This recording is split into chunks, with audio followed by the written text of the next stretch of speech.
তৃতীয় শ্রেণীর প্রিয় শিক্ষার্থীবৃন্দ, এমসি স্কুলের পক্ষ থেকে তোমাদের জন্য রইল অনেক অনেক ভালোবাসা। আজকে আমি আলোচনা করব তোমাদের গণিত বইয়ের 89 পৃষ্ঠার যে অঙ্কগুলো আছে সেই অঙ্কগুলো সমাধান করব। এখানে তোমরা 1 নম্বরে দেখতে পাচ্ছ সঠিক উত্তরের পাশে টিক চিহ্ন দাও। 1 নম্বর প্রশ্ন বলছে, নাহিদ 30টি আম পেড়ে 10টি রেখে বাকি আমগুলো 5 জন বন্ধুর মধ্যে সমানভাবে ভাগ করে দিল। প্রত্যেক বন্ধু কয়টি করে আম পেল? তাহলে এখানে দেখো 4টি অপশন দেওয়া আছে, একটি সঠিক কিন্তু। তাহলে এখানে দেখো নাহিদ কয়টি আম পারছে? 30টি। তাহলে আমরা নাহিদ 30টি আম পেরে কয়টি আম রেখে দিয়েছে, যেটা রেখে দিয়েছে সেটা বাদ দিয়ে দেবো। তাহলে আম রেখে দিয়েছে হচ্ছে 10টি। তাহলে বলো তো 10টা বিয়োগ দিয়ে দিলাম। বিয়োগ দেওয়া, রেখে দেওয়া মানে হচ্ছে বিয়োগ দেওয়া। তাহলে কত হবে এখানে? 20টি।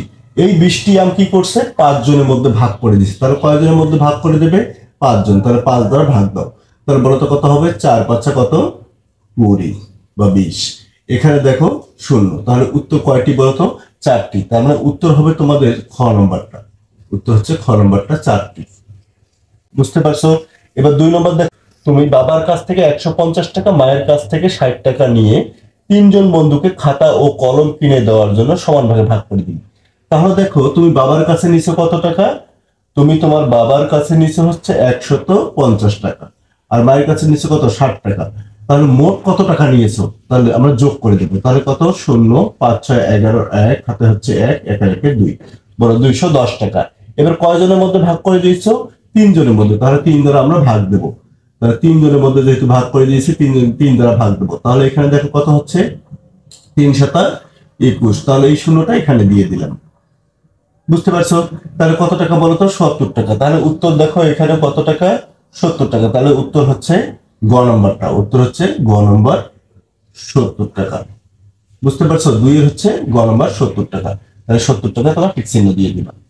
এবার 3 নম্বর অঙ্কটা বলছে, একটি পেন্সিলের দাম 20 টাকা এবং একটি খাতার দাম 30 টাকা। তাহলে 3টি পেন্সিল ও একটি খাতার দাম কত? আচ্ছা বলো তো, একটি পেন্সিলের দাম যদি 20 টাকা হয়, তাহলে 3টি পেন্সিলের দাম তাহলে কি হবে? বেশি হবে। গুণ দেবো, 3 0 0 3 2 6 60 টাকা।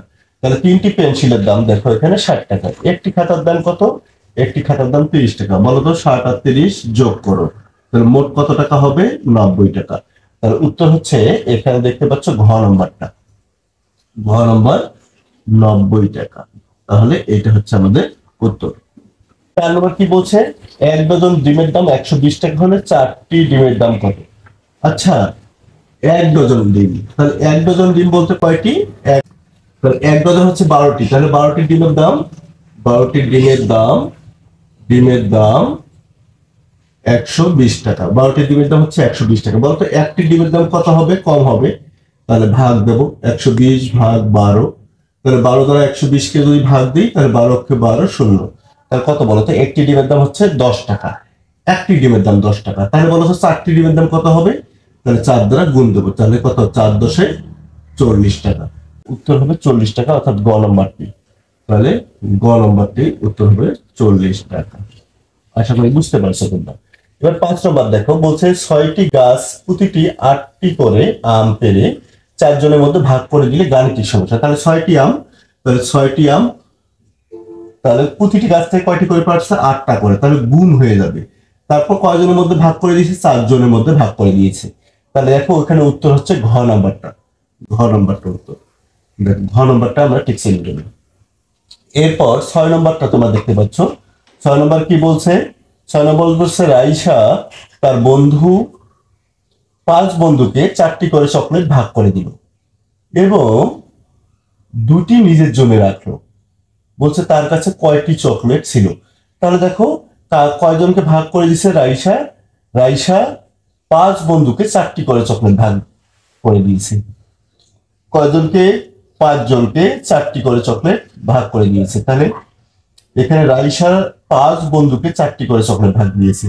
তাহলে 5 গুণন হচ্ছে 4। তাহলে টোটাল চকলেট ছিল হচ্ছে তার কাছে দেখো 5 গুণন 4। তারপর এখানে দেখো 2টি রেখে দিয়েছে, তার মানে যোগ 2। তাহলে উত্তর হচ্ছে খ নম্বরটা। দেখো উত্তর খ নম্বরটা। তোমার খ নম্বরটা ঠিক চিহ্ন দিয়ে দিল। এবার সমাধান কি বলছে? বলছে যে একটি পেন্সিলের দাম 20 টাকা, একটি পেন্সিলের দাম 20 টাকা ও 5টি খাতার দাম 150 টাকা। 5টি পেন্সিল ও 5টি খাতা কিনতে কত টাকা লাগবে? আচ্ছা বলো তো, আগে আমরা পেন্সিলের দামটা বের করে নিই। তাহলে একটি পেন্সিলের দাম কত? তাহলে দেখো, একটি পেন্সিলের দাম সমান আমরা প্রশ্নে পাইলাম হচ্ছে 20 টাকা। দেখো এখানে প্রশ্নে কিন্তু বলে দিছে যে একটি পেন্সিলের দাম 20 টাকা। এখন সে 5টি পেন্সিল কিনেছে, বলতো 5টি পেন্সিলের দাম কত হবে? অতএব 5টি পেন্সিলের দাম তাহলে অবশ্যই বেশি হবে। তাহলে কি করতে হবে? গুণ করতে হবে। 20 গুণন 5 এত টাকা। তাহলে গুণ করে নিবা, তোমরা এখানে রাগ করে নিবা। 5 শূন্য শূন্য 5 দুই 10, 100 টাকা। আচ্ছা বলো তো 100 টাকা কিসের? 5টি পেন্সিলের দাম। তাহলে আমি 5টি পেন্সিলের দাম কিনে ফেললাম। এখন বলছে 5টি খাতার দাম 150 টাকা। বলছে 5টি পেন্সিল ও 5টি খাতা কিনতে কত টাকা লাগবে? তার মানে দুইটা মোট কিনতে হবে, তাহলে মোট করতে হবে। তাহলে এখানে কি করব? 5টি পেন্সিল আমরা লিখব, 5টি পেন্সিল ও 5টি খাতা কিনতে লাগবে, তাহলে লাগবে কত টাকা? দেখো এখানে 5টি পেন্সিলের দাম হচ্ছে 100 টাকা, যোগ হচ্ছে 5টি খাতার দাম। তাহলে 5টি খাতার দাম কত? 150 টাকা।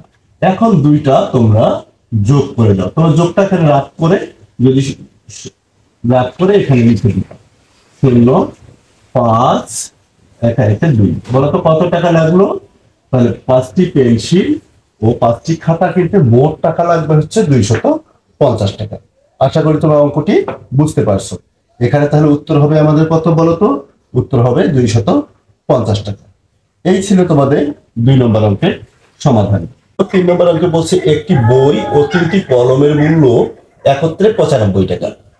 দেখো একটা বই এবং 3টি কলমের মূল্য একত্রে মানে একসঙ্গে করে হচ্ছে 95 টাকা। একটি কলমের মূল্য 20 টাকা। একটি বইয়ের মূল্য কত? আচ্ছা বলতো, এখানে একটি কলমের মূল্য যদি 20 টাকা হয়, তাহলে আমরা 3টি কলমের মূল্য বের করতে পাবো কিনা? তাহলে আমরা সমাধান করি। তাহলে আমরা লিখবো একটি কলমের মূল্য সমান হচ্ছে তাহলে 20 টাকা। এবার আমরা লিখবো অতএব 3টি কলমের মূল্য। আচ্ছা বলতো, একটির থেকে 3টির দাম অবশ্যই বেশি হবে, তাহলে কি করতে হবে? গুণ করতে হবে। তাহলে 20 গুণন 3 টাকা। তাহলে গুণ দাও, তাহলে কয় টাকা বলো তো? 60 টাকা। তাহলে 3টি কলমের মূল্য হচ্ছে আমাদের 60 টাকা। এখন আমরা দেখব কয়টি 3টি কলম ও একটি বইয়ের দাম 95 টাকা। আচ্ছা বলতো, 3টি কলম ও একটি বইয়ের মূল্য একত্রে 95 টাকা। তাহলে 3টি কলম একত্রে মানে কি? একসঙ্গে 95 টাকা। আচ্ছা বলতো, এখান থেকে আমি যদি 3টি কলমের দাম বাদ দিয়ে দেই, এই জায়গা থেকে 95 টাকা থেকে কয়টি কলমের দাম বাদ দিয়ে দেবো? 3টি কলমের দাম বাদ দিয়ে দেবো। তাহলে কিসের দাম থাকবে? একটি বইয়ের দাম থাকবে। তাহলে আমরা লিখব একটি বইয়ের মূল্য, অর্থাৎ একটি বইয়ের মূল্য। দেখো মোট টাকা হচ্ছে 95 টাকা।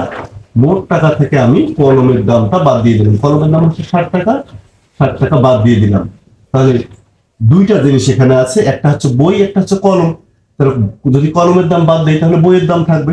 তাহলে আমি একটি বইয়ের দাম পেয়ে যাব। তাহলে এখানে হচ্ছে 5 6 আছে 9 সমান করতে লাগবে হচ্ছে 3। বলতো তাহলে একটি বইয়ের দাম কত টাকা? একটি বইয়ের দাম হচ্ছে 35 টাকা। তার উত্তর হচ্ছে আমাদের একটি বইয়ের দাম 35 টাকা। আশা করি অঙ্কটি তোমরা বুঝতে পারছো। এখন দেখো 4 নম্বর অঙ্ক।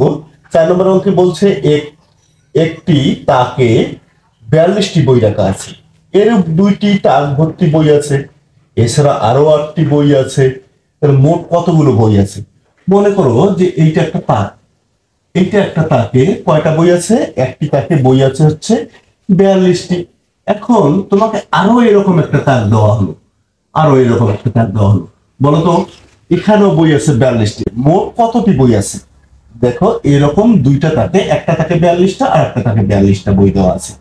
দেওয়ার পর বলছে দুইটা তাক ভর্তি বই আছে এবং আরো 8টি বই আছে। এই দুইটা বইয়ের সাথে আরো 8টা বই তোমাকে বেশি করে দেওয়া আছে। তাহলে কি করতে হবে? তাহলে দেখো এই দুইটা বই আমরা যোগ করে, তিনটা যোগ করলে আমরা উত্তর পাবো, আর যদি দুইটা গুণ করে যোগ করি তাও উত্তর পাবো। লিখবো একটি তাকে বই রাখা যায় সমান হচ্ছে 42টি। একটি তাকে 42টি বই রাখা গেলে বলতো দুইটি তাকে অবশ্যই বেশি রাখা যাবে। তাহলে বেশি রাখলে কি হয়? গুণ হয়। তাহলে 42 গুণন 2, তাহলে কত বলতো? 42 দুগুণে কত? 2 দুগুণে 4 আর 4 দুগুণে 8। মোট বই আছে দুইটা তাকে 84টি। এখন আমাকে বলছে যে আরো 8টি বই আছে। তাহলে দেখো, সুতরাং আরো, দেখো লেখো যে আরো 8টি বই আছে, আরো 8টি বই আছে। তাহলে মোট বই আছে, তাহলে মোট বই আছে কতটি? এখানে আছে 84টি দুইটা থাকে। তাহলে 84 যোগ হচ্ছে 8, এতটি। আচ্ছা বলো তো, 8 4 12, 2 হাতে হচ্ছে 1, 8 1 9, 92টি বই আছে। মোট বই আছে কতটি? তাহলে 92টি। আশা করি তোমরা অঙ্কটি বুঝতে পারছো। নম্বর অঙ্কে বলছে যে ফয়সাল প্রতি মাসে 120 টাকা বৃত্তি পায়। 12 মাসের বৃত্তির টাকা সে তার বোন রিনাকে 120 টাকা দেয়। তাহলে রিনাকে 120 টাকা দিল, তার কাছে কত টাকা অবশিষ্ট আসলো? তাহলে দেখো, যেখানে যে ফয়সাল আছে, এই ফয়সাল মোট ফয়সাল প্রতি মাসে বৃত্তি পায়। দেখো ফয়সাল প্রতি মাসে বৃত্তি পায় হচ্ছে কত টাকা? 120 টাকা। আচ্ছা বলো তো, ফয়সাল প্রতি মাস মানে হচ্ছে 1 মাসে। ফয়সাল প্রতি মাস মানে হচ্ছে, প্রতি মানে হচ্ছে 1 মাসে। দেখো 1 মাসে, এটা প্রতি মাস মানে হচ্ছে 1 মাস। আচ্ছা ফয়সাল যদি 1 মাসে 120 টাকা বৃত্তি পায়, বলতো 12 মাসে, তাহলে বলো 12 মাসে ফয়সাল 12 মাসে, তাহলে 12 মাসে বৃত্তি পায়, তাহলে অবশ্যই বেশি হবে। তাহলে বেশি হলে কি হয়? গুণ হয়। 120 গুণন 12। দেখো তোমরা কিন্তু একটু গুণ করবে, এখানে রাগ করে নিবা। হ্যাঁ, তাহলে 120 গুণন 12, তাহলে হবে 1440 টাকা। তোমরা এখানে গুণ করে নিবা, এটা কিন্তু রাগ করবে এখানে। আচ্ছা বলো তো, এইটা গুণ করলে 1440 টাকা, তাহলে বৃত্তি সে কত টাকা পাইলো? 1440 টাকা পাইলো। সে তার বোনকে 120 টাকা দেয়। তার মানে এখান থেকে রিনাকে দেয়